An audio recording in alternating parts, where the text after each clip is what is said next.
the selection of our fine speakers is to really kind of get to an overview of direct-to-consumer online, the porter delivering through into the channels on-trade and off-trade, and hospitality.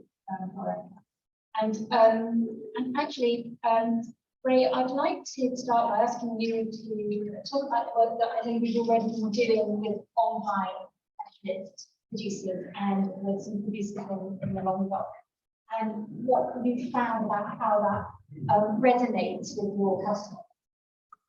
Yes, so looking at the Ovine project in South Africa, on the zero He's Andre Morgenthal from South Africa, the Ovine project, is joining virtually at 2:20.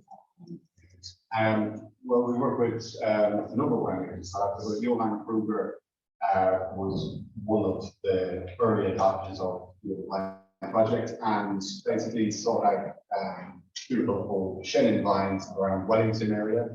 And it was exactly as just been told in Turkey, you know, if you pay X amount, it would have otherwise been uprooted for the apples as well. And so he shared this opportunity, let's say, with us, and we simply put it to our customers. We're fortunate to have a consumer base, and it's an opportunity for them to be a part of something more than just social use. You know, it's actually about being involved in the heritage and the cultural element of it. So we told them about Johan's opportunity, and then they basically committed to support it up front, and therefore they were part of it the whole way through. And so now he is now sourcing wine. We grew from 1.2 hectares to now 60 hectares in different areas. Obviously, time allows vines to age further, so some are reaching the 35-year age requirement for South Africa, so he's able to bring on more wines, old wines. So yeah, that's pretty much for South Africa. One really beautiful, I think the wines I sold out there in the tasting area is what Andreas Kubak, MW, and Tau Platon, the winemaker at Sanhout, they have their project in Rioja, and making absolutely beautiful wines from Rioja Alavesa, which most people know it's the source of really great wines. But coming back to the cultural element of it, knowing that it's produced by, it's hard work, doesn't pay very much. And he says if consumers knew that you only paid 60 to 80 cents more per kilo, the quality return you would get, and actually the sense of support, community support, is immense. And so I don't know, I just think it's until we have a presentation like yours, today, until we can pass that on to consumers, we get too much into it, but not a lot. Were you surprised with how warmly your customers responded to this appeal? You know, with the South African, basically you went out there and said, look, if you don't buy this wine, this is going to be dug up. Yeah. Were you surprised with the response? Relieved, or let's say, I think by now we have an idea. We have an idea that they are engaged there, that they slow down to read the email rather than ambivalent or buying out. They are engaged already. And so, yeah, no, it was the other piece that goes with it is that Johan can then tell the story from the vineyard, sharing videos and photos on the wall. They can ask questions and they can reply. So they follow the whole road, at least we need. And have you found that it's given you confidence to talk more about the viticultural side of wine? Yeah, it's a good to your customer. Yeah, it's a good point. It's the piece that might be too peaky. I can slowly manage to get soil types in there, and the things that will make it different, things that can be tasted, perceptible. So, and I think we probably have a response, or I feel I have a responsibility, almost like a museum curator, where you must bring beautiful artifacts or beautiful elements of this wine world to them. And they can take it or leave it, you know, but I think sharing is a responsibility I have for that. And has it affected the way that you want out marketing or selecting other wines from other regions? You're looking now at more of these kind of heritage vineyard stories. Yes, I think perhaps it was Johnson who said that, you know, I think sometimes you can taste the difference, sometimes you can't. You know, and even all by the side, that you know, for some customers, typically a 15-pound bottle and a 30-pound bottle, perhaps they can't immediately detect. So I think we've just released a wine from 102-year-old wines from Australia, Victoria, and actually we haven't we've mentioned it, but we haven't marketed the hell out of it because it's such a small production. So I do believe that it is now just become, fortunately, it's almost become second nature. So if you take points which introduce wine, more and more you'll see that type of quality. Yeah, I think it's, you know, they're fortunate. And I'd like to bring in Freddie, because actually I'd just like to thank Freddie, who was the first of our contacts here in hospitality, who, when Belinda came up with the idea of actually doing my colleague Belinda Stone, who is the marketing, head of marketing for the Old Wine Conference, basically we wanted to engage on trade with a themed old wine tasting. And Freddie at Vagabond actually turned over Vagabond monument to us. And you allowed us to do a takeover. And for those who are not familiar with Vagabond, actually maybe just talk to you a little bit about how Vagabond works and kind of people to really know. Yeah, so Vagabond, let's say we are predominantly wine bar, where we have some of the stuff over mainly London, where we offer about 100 wines by the bar. Every single wine is available by Atlantic machines styles. The idea being that you know, buy wine from the glass. So it means that you can try anything. You can try anything. You put the customer up with things like a little bit, and it's a really good platform for people to try new things. And each wine you can try a little tasting measure, and you use this glass. And obviously you can buy that. And how many varieties do you have now?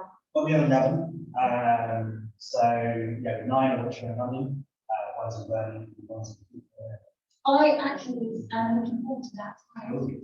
Yes. And would you say that your clients, your customers, come to you for this sense of exploration? Is that? I know, for example, that you've done quite well with some Turkey talking about. Yeah. Would you say that your kind of constituency are open to new ways of thinking about wine? Yeah, definitely. I mean, that's what Vagabond was built on to begin with. So the idea of taking it back to like 12 years ago when Vagabond first opened, I was working in a wine shop just down the road, and I thought, gimmicking that up, it'll never work. Well, for 9 years, and here I am. And you know, the idea was that you could try it before you buy it. So you're going to strip it back, and it's not work. Won't be the last country everyone does it, strip back with BS. To make these wines a bit more accessible, to try something different, try something new. And so as a result, we built a bit of a following from those early days, based around that. And that's just kind of snowballed on and on and on. Obviously, there are people who do come to our wine bars who do come in and ask for Italian Pinot Grigio and whatnot. You know, it's not necessarily a style of wine which we stock all the time, but most of which, if they do ask that, we recommend something else. So they are a lot more authoritative, and they want to discover new wines. And as long as they've left, having tasted and learned something new, and obviously one wine having liked it, then we've done it. And what's your average value by the glass of wines that you sell?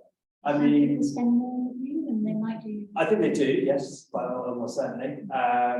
So we don't necessarily try and go, you know, some bars and stuff. We don't necessarily go for the cheapest wines as possible. I hate that kind of.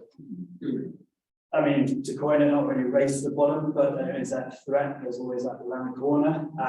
So we like to source wines that have that extra bit of value. Something about them that's slightly different, just to open the customers and consumers' eyes to something new. Maybe a guinea pig, but maybe something that's has a bit more character to it than before, so whether maybe a bit more texture and whatnot. So yes, and as a result, the average glass price is around £7 Yeah. So yeah, for one to buy. So it's relatively premium. So we hosted an old wine takeover at Monument, where essentially in the enematics, they were filled with old wine as a kind of a category. Yeah.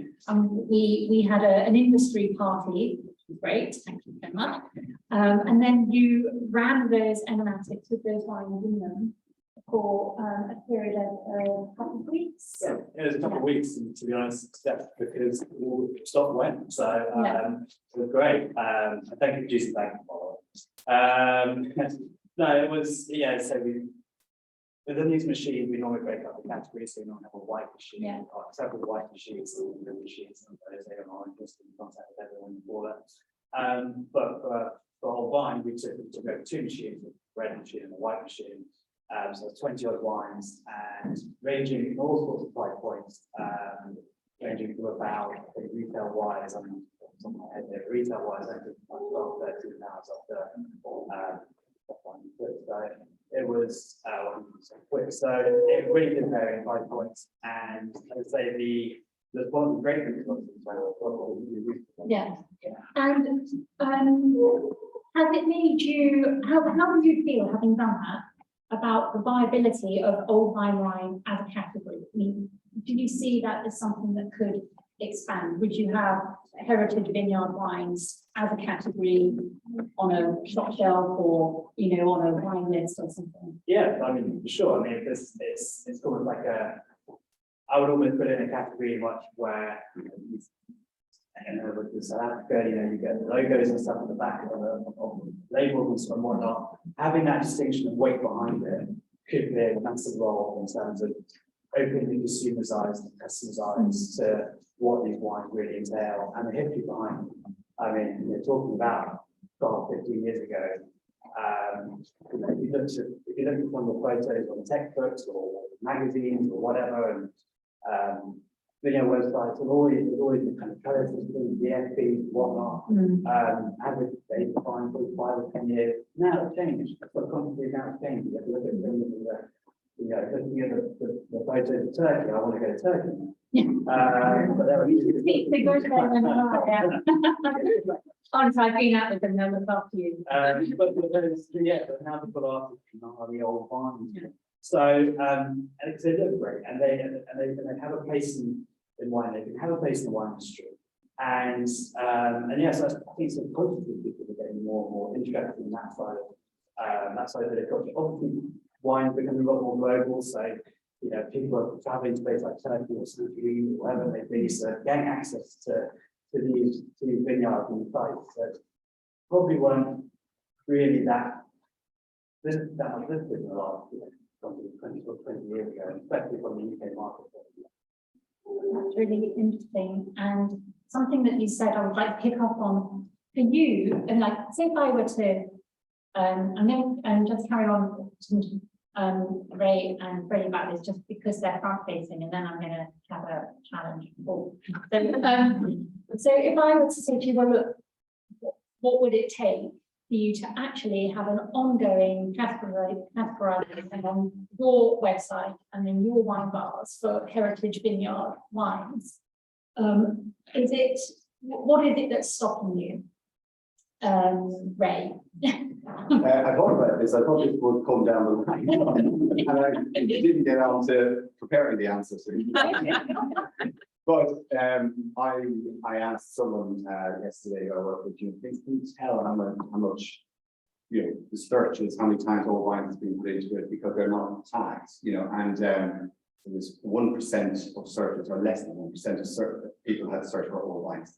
And then looking at our site, there are quite a lot of indexes already, new wines and sparkling wine and red wine and rosé wine. And the idea would be that you would have old wines as a clickable search option, and that is about real estate basically, and therefore on the website. And however, I do think we could do a better job of tagging the wines that go on, because we have so many actually, as I went through them, that we just well, they're just good, and we bought them because they were good. So I think what we would take is probably stepping stone. First of all, just tagging them so that there's a greater response for wines that are, if people search for old wines on there, and then into the future, a category where it's in the index that you can search for old wines. And I think one useful thing we do have found through lockdown, and we aren't the only plenty of people doing, are these tasting packs, the old wine, online tasting club. And so we would do 6 different wines in there, the wines that decanted into these 100 ml sachets, flattened like this, and then they go through the post. And so you get to taste 6 different wines, and then you get to have an online presentation and talk about them. So basically that we have found incredible spotlight on something, on anything. And so I'll do that. Great. This is just an elaborate ploy to vacuum to a corner. Ready. Yeah, I suppose it's kind of, it comes to the all up for less red tape and stuff like that, but the whole aspect of wine, what does it mean to consumer? So certification would be a consideration. That's the at certification some time. comes in, Yeah.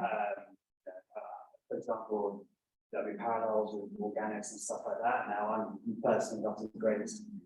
I don't really like organic certification to a certain point, because I think most agriculturists, they care for their land, they care for where it comes from, it's their future.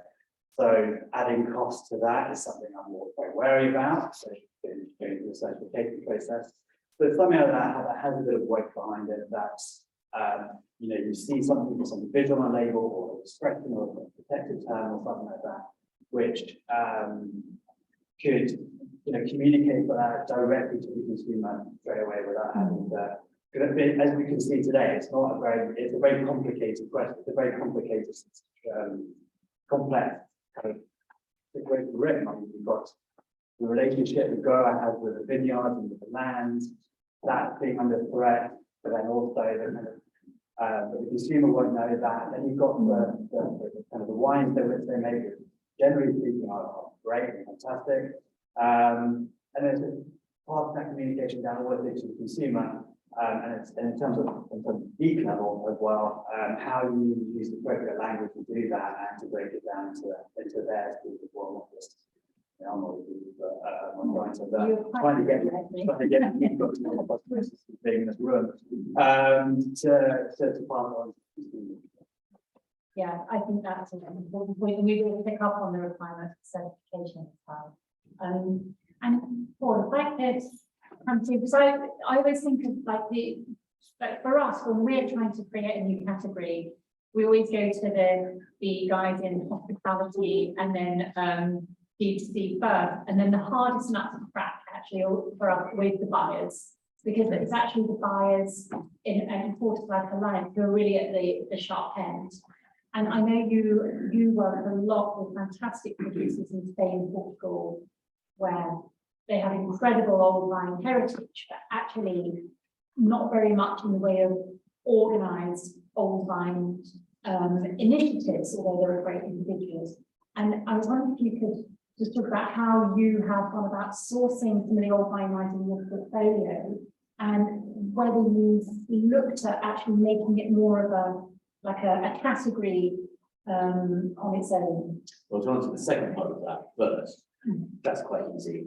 And yes, we have identified wines which we think are old wine from old wine vineyards, and we produce lists of them, and you can, I think they're just the same way as Ray is saying. We're providing a facility to search through our list and identify what we tell as old wine wines. The second bit, I think that crucially, when I'm looking at wine producers, I like to work with people that I enjoy working with. Those are people who are demonstrating a passion for what they do, are interested in their environment, their plants, their lives, and so on. And very much people who have those criteria, those passions, will be people who are looking after their own wine vineyards. And so again and again, I find that it's really a compliment that whether I'm working with one who Bernard Labour near Ingredos, and we're looking at fantastic 100-year-old vines in the middle of the summer, and they're looking really, really happy and strong and vibrant. And the little baby 56-year-old vine looking a little bit feeble, and how are we going to catch up with the old ones? But you feel that passion from him, and I think it's as much decision based on the values and the determinations of the growers, as much as it would be particularly to say, oh, yeah, I've got a grower with a 50-year-old vine, it's going to be great. I mean, we can work in La Mancha. There are lots of old vines in La Mancha, and they get harvested, and they go into the co-op, and they get mixed up with everything else, and there's no particular care. Could I say to the co-op, just separate out the old vine? I possibly could. But are we then really doing justice to something which we say is an old vine right? And I'm conscious, as we are, obviously, with organic labelling or sustainability, there is greenwashing. I fear that there's bound to be age washing as well. And so we have to be really careful about how you might, I mean, you talk about certification again, I'm really not in favor of that. I mean, most of the growers that we work with in Spain are working organically, cultivating organically. Most of them don't want to be certified. Some of them because they can't be bothered with that hassle, others because they actually have a passionate hatred of the businesses that provide the certification or whatever. So I think it really is a personal thing. And we've seen in Turkey that there's no control whatsoever, no identification of vineyards other than on the personal level. While I'm not a true free libertarian, and one of the same, I'm not particularly in favor of putting more control, more certification. Yeah, that's a really interesting kind of tension there, isn't it? Because at the consumer end, your perspective is, oh, well, if we're saying that, we're making this claim, the consumer will ask some questions. And then actually the counter argument is that it's not just that it's old, it's this nexus of value. And I think this is why actually this way of looking at wine is one of the most thrilling, like, wine marketing questions. And I would say this, but as a marketeer, I don't think that marketers are evil. I think we actually, but the whole point about doing good marketing is so that people can make something beautiful and sell it for profit that delights the customer and gives the maker a nice life with meaning. And I think the purpose, one of the things about wine is that it can carry enormous meaning. And I think that where I come to with all of my thoughts and researches around certification, how we manage this, the kind of tensions between not to certify or have a shared guild or so on, is that I think the conversation about how to make it happen is all part of adding the value and the meaning. And I think what you said about kind of it being the kind of it attracts producers who are old vines, engaged producers who are interested in their environment and plants and lives, and producers who want to kind of live who basically come at a way which is connected to the value of their agricultural work. So it's not just, oh, it's an age or a number, it's actually embedded into this meaning. And you've actually given me loads of really good ideas. I'd like to steal, but so you have introduced this at Alliance on your website. You have the old time line tag. We're part of this. We are conscious of it. Yes. And we like to stress it. And it's definitely, it's a solid criteria that you can state about your wine. We've battled with, should we label wines as organic? Organic doesn't really convey the sense of what we want.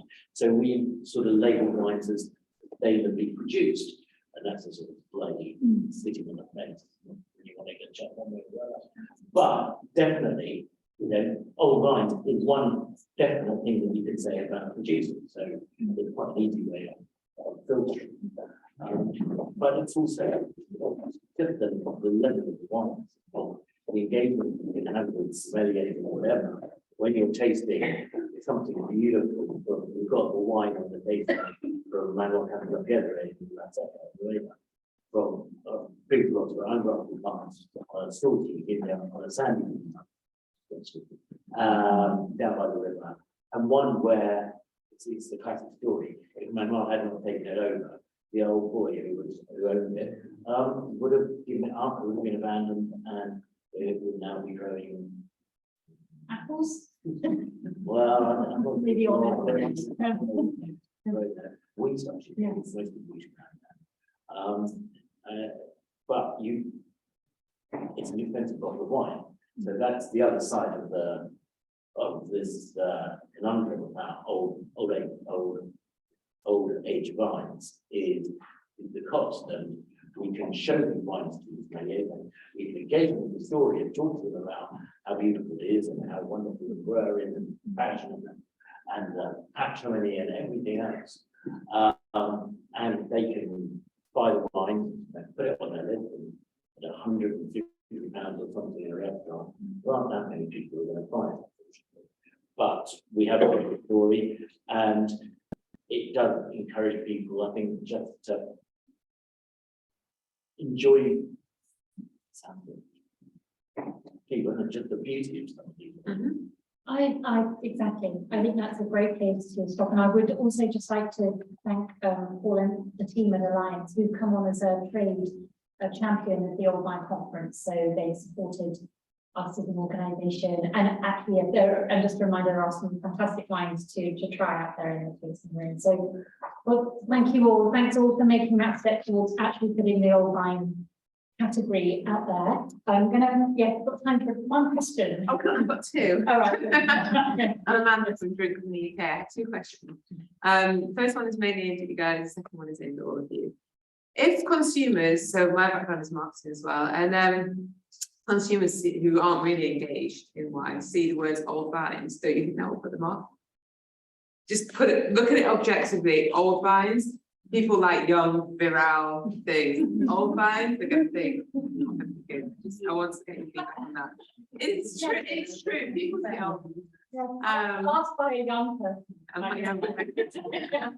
the second question is, and please correct me because I think I've got this wrong, but isn't it the case that it's only in Australia that there is a legal criteria for something to be an old vine, and in fact in any other country you can put old vines on your bottle where there is no minimum age of old vine, so therefore what is an old vine? How will you on your website put something as an old vine? Just because the producer said it, is 5 years an old vine, and how are we going to get around that in the old vine conference? I can answer the second one. I thought you could. Yeah, so in the EU, currently there is no legal control of the definition of old vine. However, the OIV, the Office International Vino Ban, which basically plugs into policy making in wine at the EU level, is currently they have a working group on the value of old wines in the viticultural sector, and it is looking very likely that they are moving towards some definitions.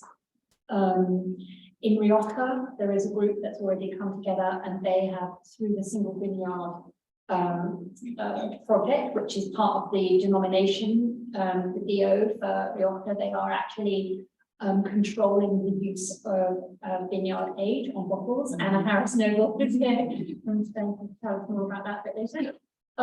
In Australia and South Africa and Chile and in the USA, the way it works is like through a shared trademark. So, for example, the Old Vine Project in South Africa, they have their own charter, they have their guild, in Chile it's a guild, so they have a shared charter of, first of all, viticultural practices, this is how we will grow these vines, and then they have a shared charter of this is the minimum vine age.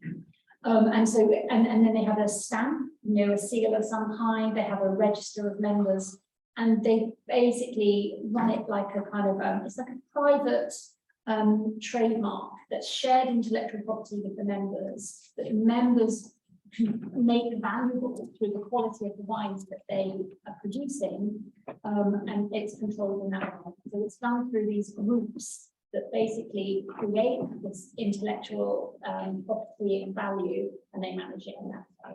But still, each country has a different minimum. Yes, so they what all you think. do, yeah, yeah. But how are you going to get around that to the consumers and that even then? So, I think just land, I mean, I don't know, but I'd start by 35.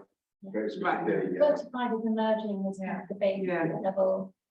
On the old thing, well, South Africa, they call it heritage vineyards, historical vineyards, they call it in the US. I have a feeling, I don't know what you think, I have a feeling that heritage in terms of agriculture is emerging as a new category. We have heritage tomatoes, heritage grains, heritage crops. I have a feeling that heritage may be the term.